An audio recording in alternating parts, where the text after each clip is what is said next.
Recently, 11, 12, 13 जुन इनि बिहाराव गयाव जोंनि बे पमथार आरो बाक्सा डिस्ट्रिक्टनि माबा जानानै जोङो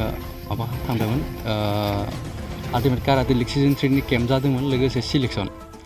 बेयाव जोंनि बाक्सा डिस्ट्रिक्टनिफ्राय टोटल 12 जन प्लेयार्स सिलेक्टेड जादों ओमफ्राय बे गामिनिनो पमथार स्पोर्ट्स एकाडेमीनिफ्राय 7 सिलेक्टेड जादों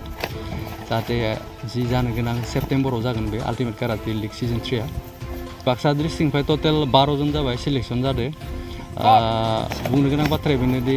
आसामल' नङा जोंनि नर्थ इस्टनिफ्राय बियो फार्स्ट टाइम सिलेक्टेड जादों 10 जन बेबो माने 12 जन बेबो जोंनि बाक्सा डिस्ट्रिक्टनिफ्राय बिसोर जेनेबा देंखोस्रि बर' ओमफ्राय रबिता स्वर्गियारि रातुल बर' प्रितम बसुमतारी बेनिफ्राय अन्जन बर' दङ बिसोरो टोटल गासै जोङो 12 जन सिलेक्टेड जानाय बेथ' दा नै जिखिनि दा गेलेफुबाय थानाय प्लेयार्सफोरनि थाखायथ' बहुत माने बियो अपरचुनिटि कारन जेरै ISL IPL जायो सेम बिदिनो काराटेया बियो सीजन 3 नि थाखाय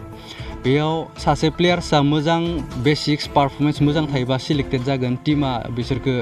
बायनानै बिसोरनो पार्मानेन्ट एग्रिमेन्ट खालामगोन मोजां एमाउन्ट होगोन बिसोरनो आरो गावनि जि टेलेन्ट बेखौ लाइफ टेलिकास्ट श' बयबो नुगोन सासे मुंदांखा सासे सेलिब्रिटि आरो माने गावनि केरियारखौ मोजाङै दानो हानाय मोनसे मोजां प्लेटफर्म बियो दा बर्तमान आंथ' बहुत माने आंनि माने सानस'हायै बे जोंनि नर्थ इस्टनिफ्रायनो आंनो फार्स्ट टाइम बे सीजन 2आव गेलेनाया आं पान्जाब फाइटार्सनि जाना गेलेदोंमोन बेयो नर्थ इस्टनिफ्रायनो आंल'खा आसामनिफ्राय नै बाक्सा BTC एरियानिफ्राय आंनोल'खा हारसिंल' सासेल' बिसोरो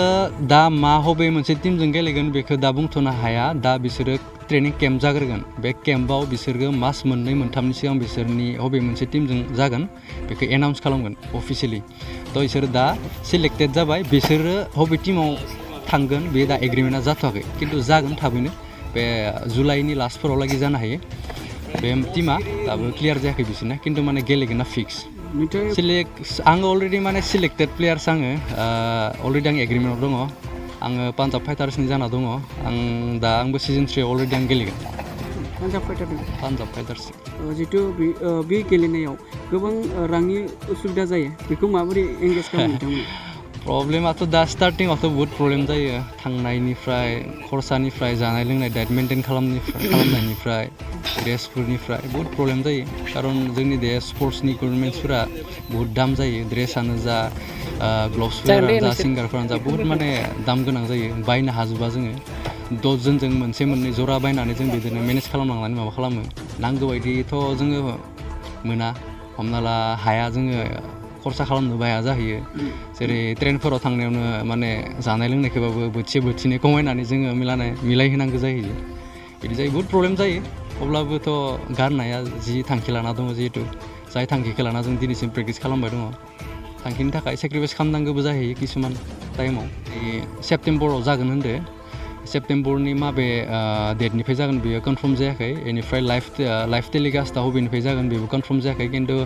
आं दा मिन्थिनाय हिसाबै निउ दिल्लीनिफ्राय जागोन होनना बुंदों लाइफ टेलिकास्ट बुंदों नोंथाङा मायाव लाइफ टेलिकास्ट सनि 10-1 HD आव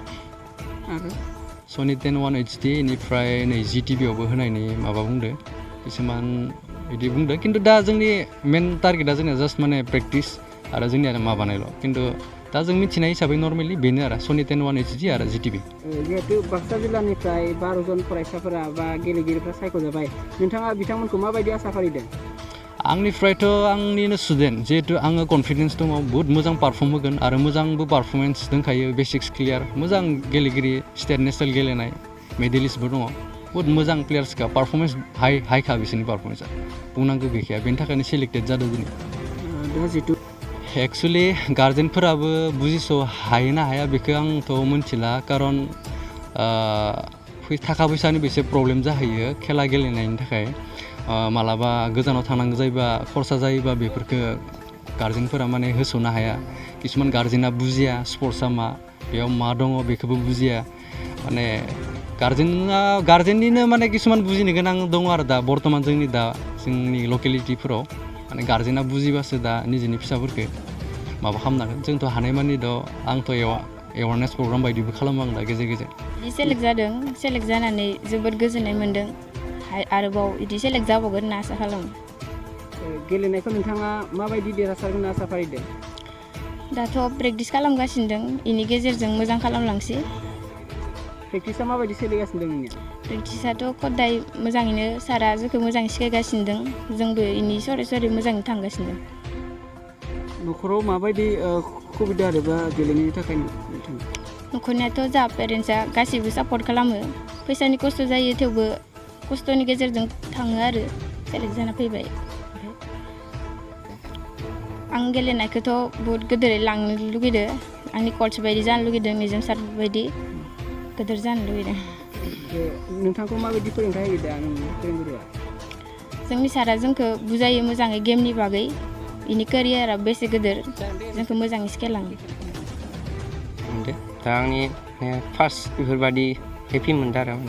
बहुद गोजोननाय मोनदों आं गावखौनो बेस्ट खालामगोन होनना सानदों आरो दा माने मर्निं प्रेक्टिस खालामो ओमफ्राय इभिनिंबो खालामो आरो नोंथांनि फोरोंगुरुआ सोर निजोम बसुमतारी बिथाङा नोंथांमोनखौ दायो माबायदि फोरोंथाय होगासिनो दङ साराथ' जोंखौ मोजाङैनो फोरोंथाय होगासिनो नोंथाङा माबायदि आसा फारिदो दा गेलेनाय आं गेलेनायाव बेस्ट खालामगोनखौ आसा खालामना दं आंथ' जोबोद गोजोननाय मोन्दों आं जिहेतु प्रेसिडेन्ट बिबानाव दं आं माने निजेखौनो थारमाने बिराद बुंस'हायै गोजोननाय मोन्दों आरो जाहाथे जोंनि एरिया ओरैनो रिमट एरिया गामिनि बिमा बिफाफोरा मिथिया खेलाया मा